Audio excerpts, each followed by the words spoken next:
शेतकऱ्यांनो, गावकऱ्यांनो आणि आपल्या हक्कांसाठी जागरूक असलेल्या सर्व नागरिकांनो, आज मी ज्या विषयावर बोलणार आहे तो फक्त एक साधा वाद नाही.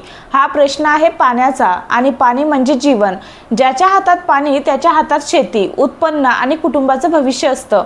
म्हणूनच शेजारच्याने पाणी अडवले किंवा विहिरीवरून वाद झाला हे शब्द ऐकायला जरी छोटे वाटले तरी त्याचे परिणाम खूप मोठे असतात. सुरुवातीलाच एक गोष्ट स्पष्ट समजून घ्या. पाणी हा नैसर्गिक संसाधन आहे, पण त्याचा वापर आणि हक्क पूर्णपणे कायद्याने नियंत्रित केला जातो. म्हणजेच तुम्ही तुमच्या जमिनीचे मालक असलात तरी त्या जमिनीखालील पाणी वापरताना तुम्हाला कायद्याच्या मर्यादा पाळाव्याच लागतात. आता आपण अगदी साध्या भाषेत समजून घेऊया की महाराष्ट्रात पाण्याचे हक्क कसे ठरतात. सर्वात पहिला हक्क आहे जमिनीच्या मालकीचा हक्क. जर तुमच्या नावावर जमीन आहे तर त्या जमिनीतील विहीर किंवा बोरवेलवर तुमचा प्राथमिक हक्क असतो.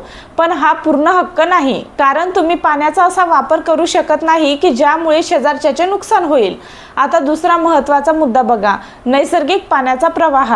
कल्पना करा की पावसाचे पाणी वर्षानुवर्ष एका दिशेने वाहत येते आणि तुमच्या शेतात साठते. हा नैसर्गिक प्रवाह आहे. जर तुमचा शेजारी अचानक बांध घालून किंवा माती टाकून किंवा भिंत उभी करून हा प्रवाह अडवतो तर तो चुकीचा आहे, कारण कायदा सांगतो नैसर्गिक पाण्याचा मार्ग अडवणे बेकायदेशीर आहे, जर त्यामुळे दुसऱ्याचे नुकसान होत असेल.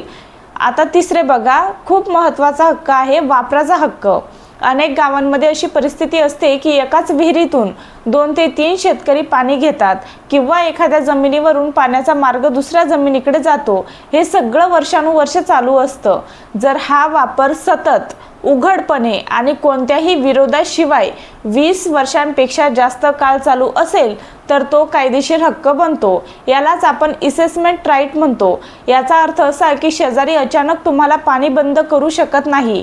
आता विहिरीच्या संदर्भात वाद कसे निर्माण होतात. जर विहीर तुमच्या स्वतःच्या जमिनीत असेल तर त्या विहिरीवर पूर्ण हक्क तुमचाच आहे. दुसऱ्याला त्यात हस्तक्षेप करण्याचा अधिकार नाही. पण जर विहीर सीमारेषेवर असेल किंवा दोघांच्या नावावर असेल तर ती सामायिक विहीर मानली जाते. सामायिक विहीर म्हणजे दोघांचाही हक्क आहे, पण याचा अर्थ असा नाही की एकाने पूर्ण पाणी वापरून दुसऱ्याला काहीच मिळू नये.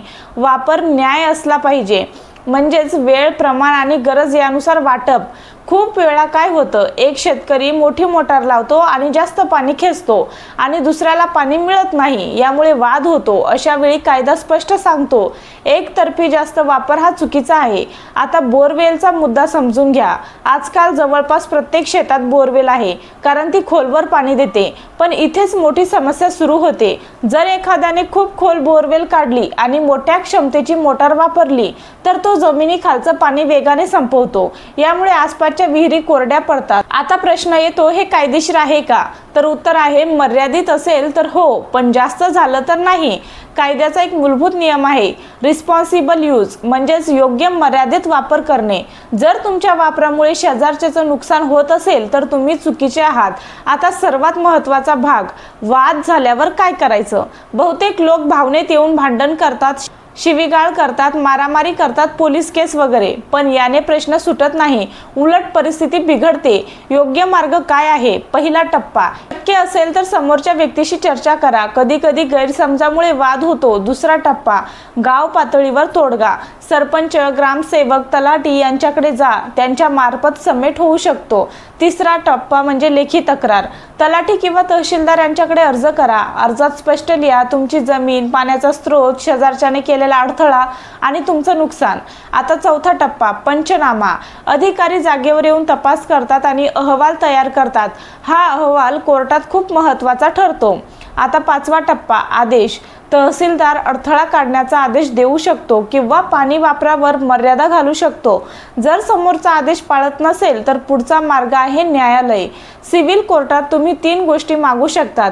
इंजंक्शन म्हणजेच अडथळा थांबवण्याचा आदेश, डिक्लेरेशन तुमचा हक्क मान्य करून घेणे आणि डॅमेजेस नुकसान भरपाई. पण लक्षात ठेवा, कोर्टात भावना नाही, पुरावे चालतात. म्हणूनच तुम्ही सुरुवातीपासून पुरावे गोळा करा, जसे की 7/12 उताराचे फोटो, व्हिडिओ, जुने वापराचे पुरावे, साक्षीदार. आता शेवटी एक महत्त्वाची गोष्ट, तुमची भूमिका काय असावी? गप्प बसलात तर हक्क जातो, भांडण केलं तर केस वाढते, पण कायद्याने लढलात तर न्याय मिळतो. पाणी म्हणजे फक्त संसाधन नाही, तर तुमच्या आयुष्याचा आधार आहे. त्यासाठी लढताना भावनेपेक्षा कायद्याचा वापर करा.